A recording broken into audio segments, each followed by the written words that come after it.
Hello, everybody. I'm Deloaded. Zeiss. Oh God, you wanted me to speak? I. Okay. I'm Deloaded. I'm Zeiss. And this is 2B2T DonFuer podcast. Wow. This is epic, That's guys. what you're supposed to say. That's. Okay, okay, let's try again. No, I wouldn't change a thing. I wouldn't change a Just, thing. just leave it like that. That's fine. Oh, fuck. Okay. Look, we're trying out there. All right, so we have our special guest Orson here, and Yo. obviously the wonderful leader of 2B2T DonFuer, the world-renowned Deloaded, and I am Zeiss, some random in that is doing this podcast. So we're gonna start out with a couple of questions for our special guest.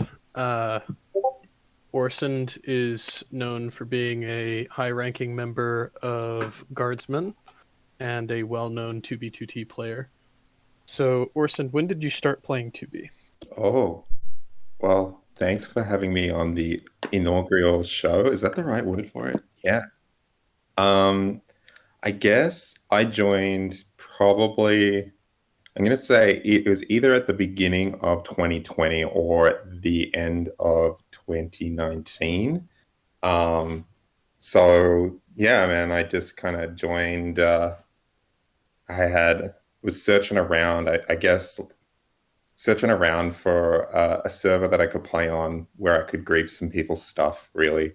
And I kind of like stumbled into, I was just Google searching around, and I saw some Reddit posts about this server called 2B2T.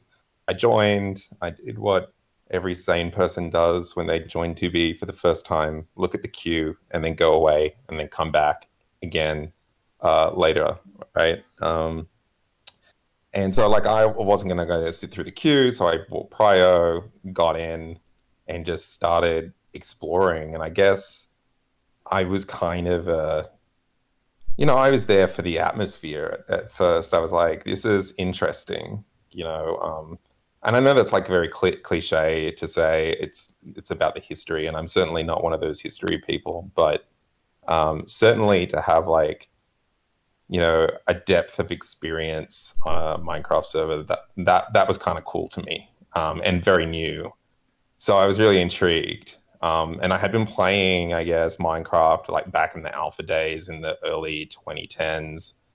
And we had some private servers. And I guess, yeah, so I guess I got bored, came back on a month later, I bought Prio and spent my time escaping spawn. And I think I built one of my first bases out on like a chunk border out at 30k, 30k. I can't remember precisely where. And I just kept on moving out. For That those of kind you of me. guys out there who maybe don't know who Orson is or haven't ever talked to him before, Orson is basically one of the top people in the Guardsmen. He's kind of running the group along with Hermetic Lock and me and a few other people. Orson, why don't you talk about your time at the very beginning when the Guardsman was just starting out, and then what the group is doing now. I think what was happening is, just hanging out in game chat, and I struck up a conversation with Hermetic Lock. And we got chatting, and it's sort of within, and this is like, very, this is very Herm, but like, we got chatting about technology and the game, and all of a sudden we're on Discord having a chat, and then an hour later we had exchanged, social network friends on Facebook and things like that. And anyway, so like months go past, and I messaged to him like, sick of hanging out here in the millions. What are you up to in game? And he's like, well, I'm starting this new thing called the Guardsman. Why don't you meet me at these coordinates? And so, like, the first thing that goes through your mind is, oh, here's this player that's seemingly a good person. Um, if I kill myself back to spawn, are they gonna go and gank me if I turn up at their location? And so I turn up, and Herm's created this like. I'm not going to go too much into it because it's kind of like part of the mysteries of the Guardsmen.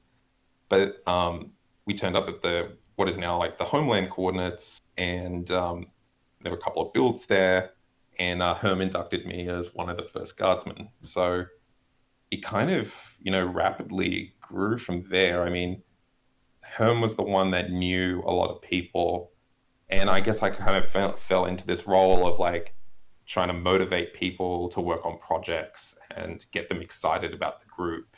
So, another question: how did you get involved with DonFuer? Oh, because of my pal Deloaded. And look, I haven't really done a whole lot with DonFuer. I think I've turned up to a couple of the bases. I've been hunting down insiders. Um, you know, um, trying to gather information on people who are threatening DonFuer. Um, there's that whole other side of the game that's like not placing blocks when you play 2B. It's like the psychology part of it. And I've probably been playing more of that with DonFuer than I've been, placing down blocks. Well, Yeah, and there's I a will surprising amount of that kind of political stuff going on, with especially in Discord servers, with dealing with insiders and planning stuff out and meeting new people. But like I think it's a big portion of the game that is like It is. 2B. I think that's why a lot of us play, for the social aspect. It is. It is. And I will say too, Orsond, I mean, he's our good buddy, and DonFuer is ultimately just a place for some friends to chill out. And we don't like to get involved in drama all that much, but if we have to, Orsond is there, I guess. Yeah, because I don't really mind it at all. Like, I go through like fits and spurts where I'm like really into the intrigue, I guess. I'm on like one of the downswings at the moment because we're working on a project, but that's kind of related to 2B, but outside of it. Yeah, well, But I know you and me talked about that prior to recording, and I'm really excited for it. Why don't you tell everyone about the new thing that you're working on? yeah, so I guess there's a couple of discords I'm in where I was a software developer in a previous life, and so I've always been kind of interested as I got playing. I kind of gravitated towards people with similar interests as you do in the 2B community. So I've been hanging out a lot in discords with some of the major developers of the major utility clients or hacked clients.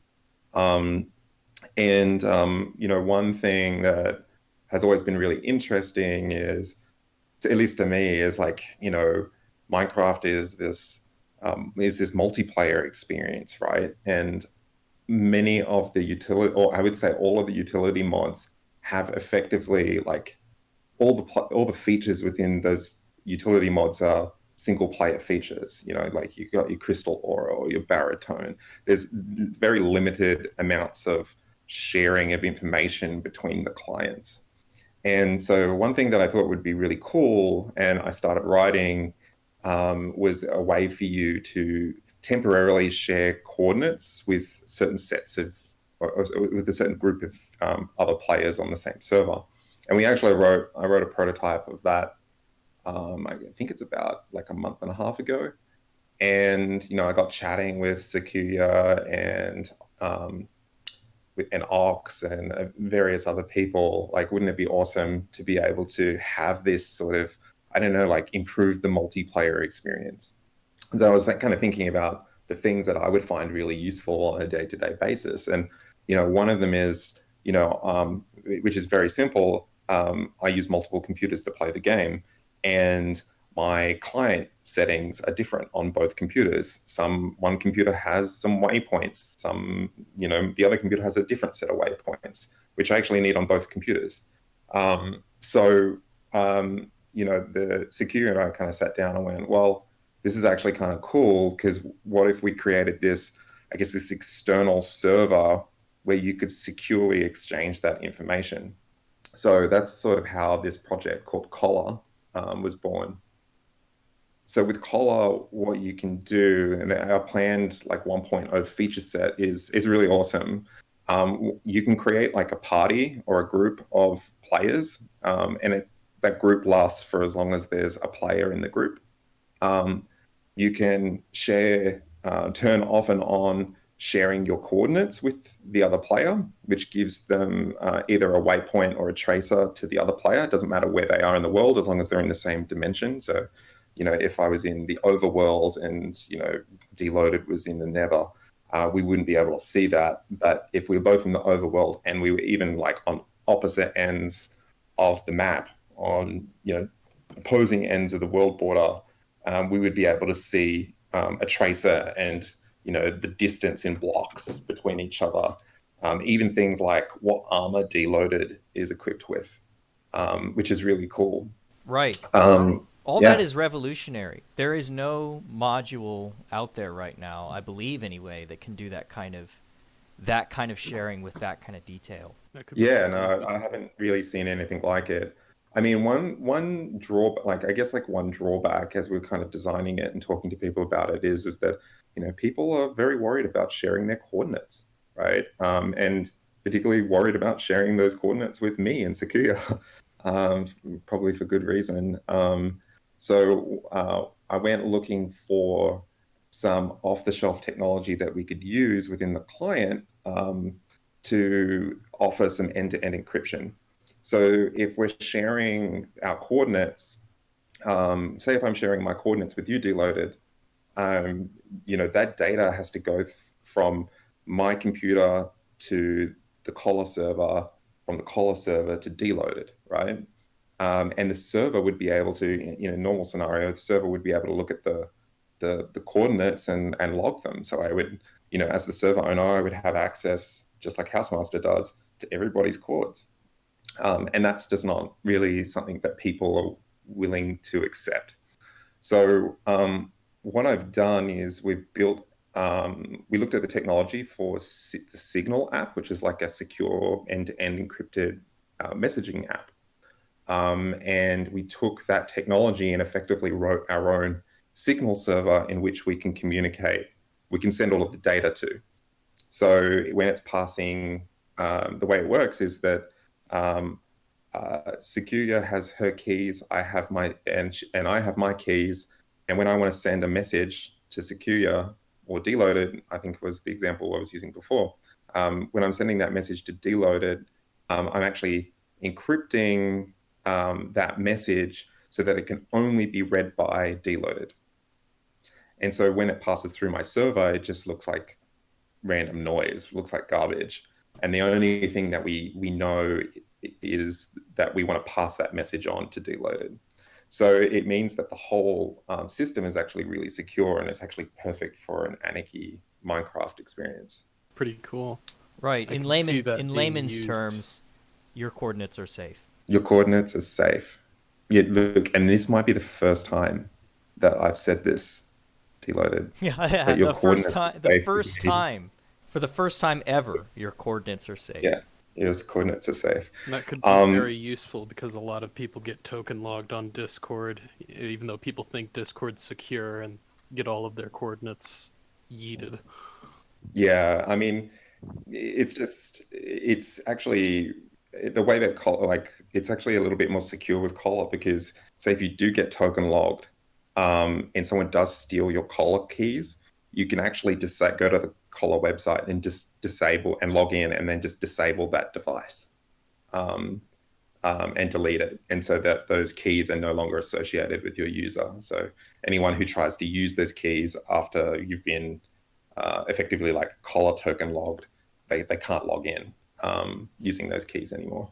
Super Which is security coming to you from, the good people in the coding community, Orson and Sakuya and Herm.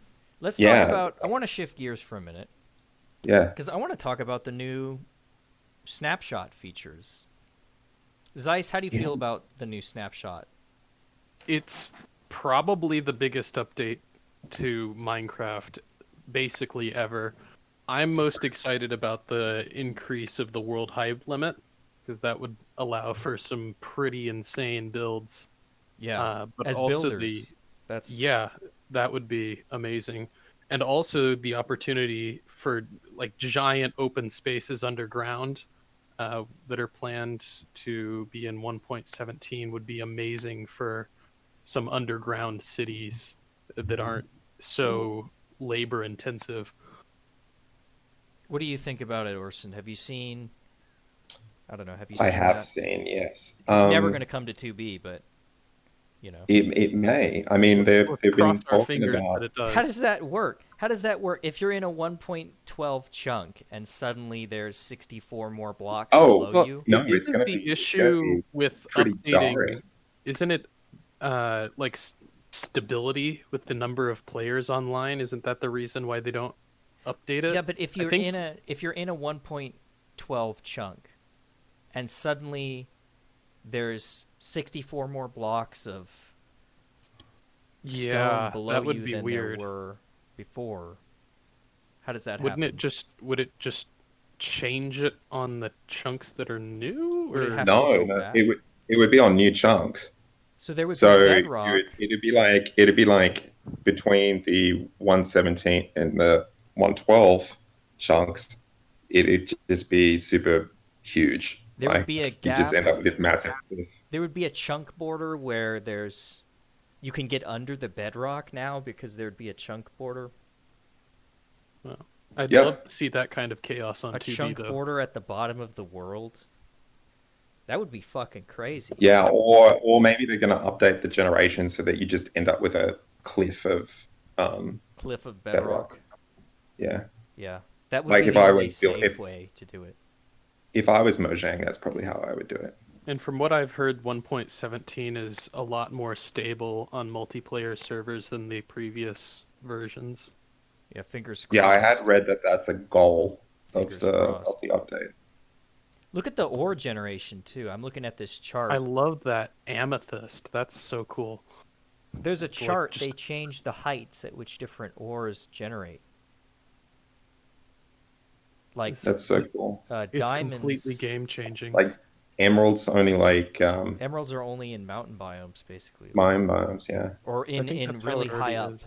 areas, they generate more You know what frequently. I do like about this though, right? It's going to, well, I guess like it's going to be a little bit more predictable, like where the ores are. It's going to actually make the that single player experience or that vanilla experience a lot more interesting, right? Because it's going to encourage you to go out and explore and do those sorts of things. You could get a lot of people really excited to play single player again. What's the new stone called? Grimstone. Yeah, I so don't like the texture. my problem with Grimstone is that it looks extremely similar to the netherrack basalt stone that they just added. Looks alright. I mean, there's such a big variety of blocks in newer versions of Minecraft that any builder should be satisfied.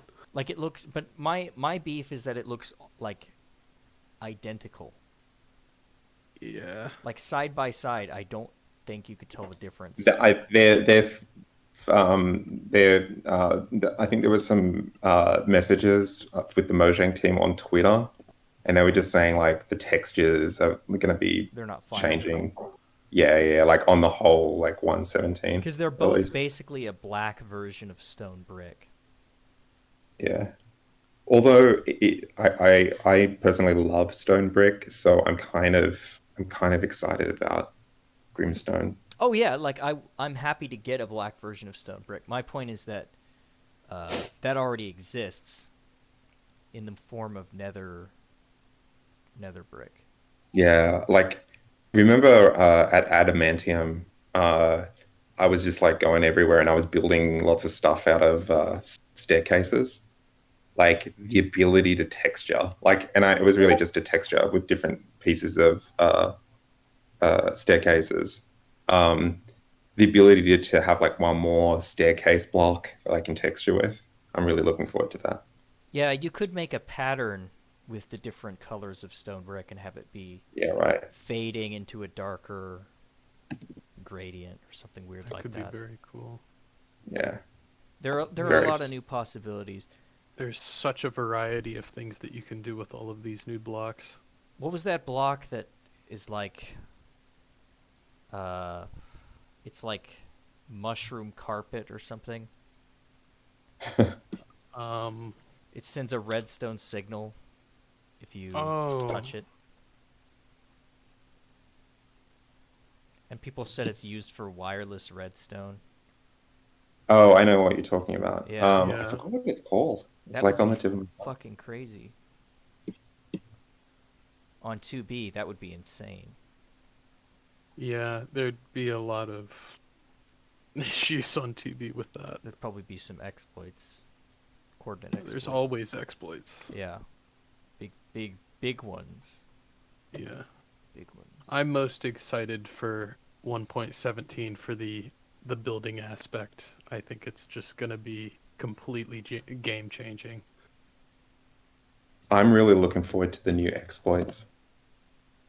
You know, developers changing code, gonna get it wrong.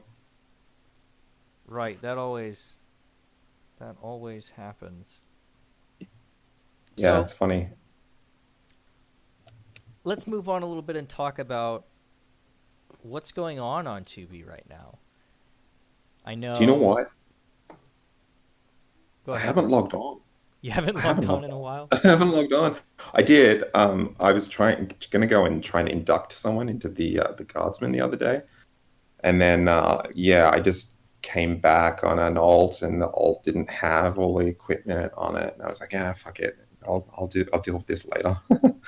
um, you know what has been going on TV? I know. Well, the Elytra Fly Right. just got patched, Elytrafly's patched. so a lot of people are kind of stranded places or halfway to a base and they got stuck because of the Elytra Fly. Are you speaking from personal experience?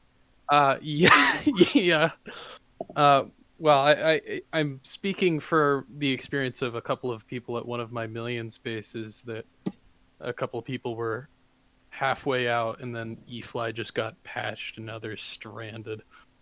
So, That's a long walk, rip. yeah. That is a long But walk. it does make bases more secure when there's no easily available uh, like flight exploit. So that is a Mm. plus of that.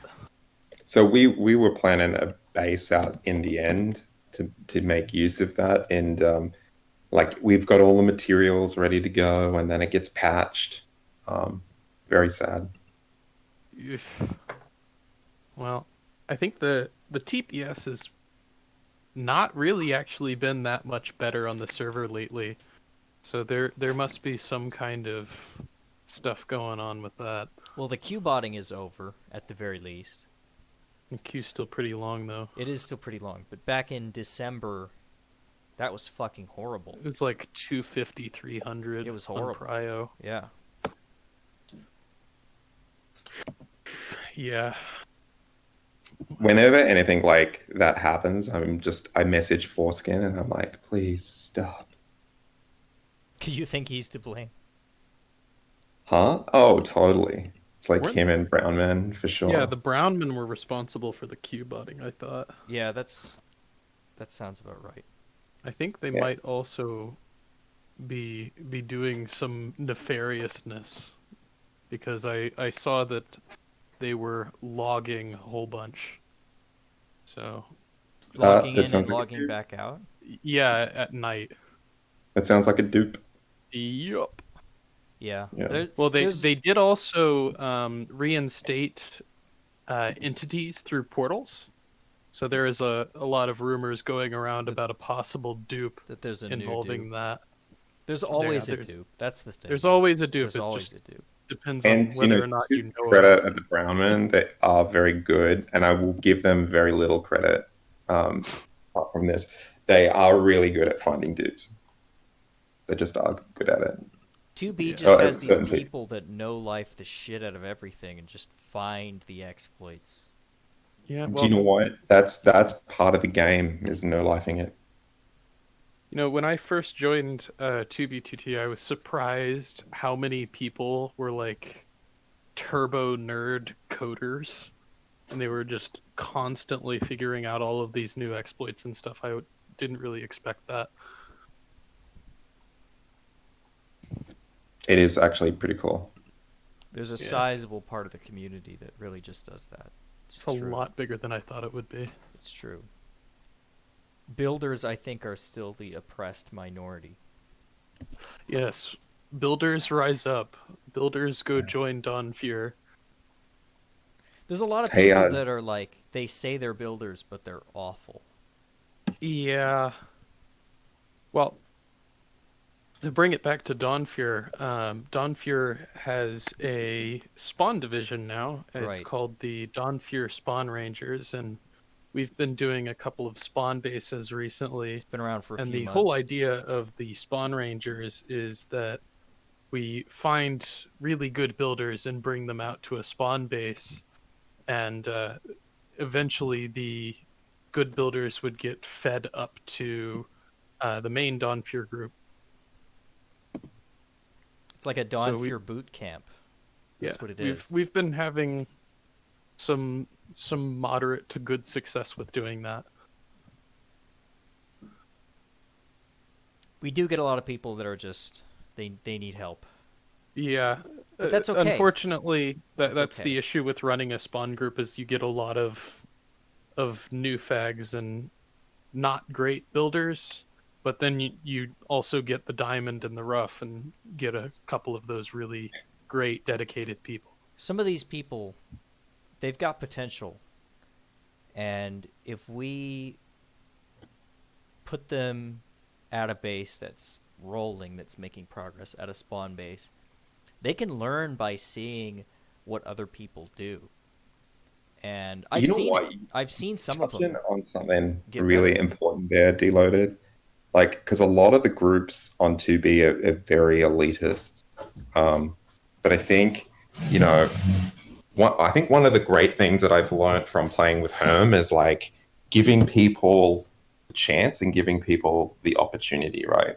So I'm sure this is the same with the Rangers, right? Like you build these projects, and there's a reasonable expectation that they're not going to be they're going to last that long, or maybe the members aren't going to last that long playing with you, but you end up like sifting through all a fair amount of shitty people to find some like really great new players and really great new friends, and I really really like that part of building a group.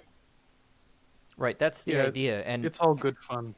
Really, we are one of the only groups that's doing that right now. Like, we're sort of the least toxic group, or one of the least toxic groups. We just want to do our spawn base. We just want to build. And instead of making fun of new fags, we go to spawn and try and recruit them. Right, it's like, hey, look, you're down on your luck. I see that you built a shack. Why don't you build a shack with our spawn base? Our spawn base, yeah. I like that. Exactly. That's actually really nice. Exactly. It's a great opportunity for upward mobility because starting out on 2B2T can be pretty rough, especially if you don't join a group. I think a lot of people quit pretty quick if they don't get integrated into that social and group aspect of 2B. Right. Because it can be pretty boring. And a lot of people just join and a lot of people will join a group that is toxic just so they can be in a group, and then they end up getting fucked over or bullied. Okay, but to be fair, right? Like, to be fair, it is kind of 2B does offer you a way to like act and behave in a way that you may not do so in real life, right? Oh, sure. So like lots of people have like different motivations for joining the server. Like, there's part of the motivation is to be a dick and just get to cuss people out or say weird things in chat. Build swastikas at spawn. Right. That's certainly part of the appeal. But what I mean is like, We want them to be coming to our spawn base and hanging out with our community of people, where it's a positive environment, where Yeah. we're not gonna like whatever. And in my opinion, and I'm fairly white pilled on this, but I don't think I think it is a minority of people that are just straight up toxic all the time, Right. doing all of this crap. Uh, there really is a very, very large group of great people that are fantastic to hang out with on this server. So is there going to be any gotchas? Like, where's the gotcha journalism here? Gotcha question. How come the Obsidian Labyrinth didn't have Sato inside of it? Zeiss, is there anything you want to talk about? I don't think so. We could just wrap other it up than here. But if you're interested in joining DonFuer or the Spawn Rangers or DonFuer Nether Anarchy, you can go on the DonFuer website and apply, which is going to be in the description. This is going to be If you want to join Guardsmen, message Secure. That's a great idea. So another thing that I want to say about this podcast, this is going to be a bi-weekly upload. So we're going to be putting one of these out once every 2 weeks. So, and if you have any ideas or stuff you want our thoughts on, you can comment that. Right, comment below or message one of us on Discord if you want us to talk about something. It's so cool. Thanks everybody for listening. Thank you, Orson, for being on as our guest. No worries. Thank you for having me.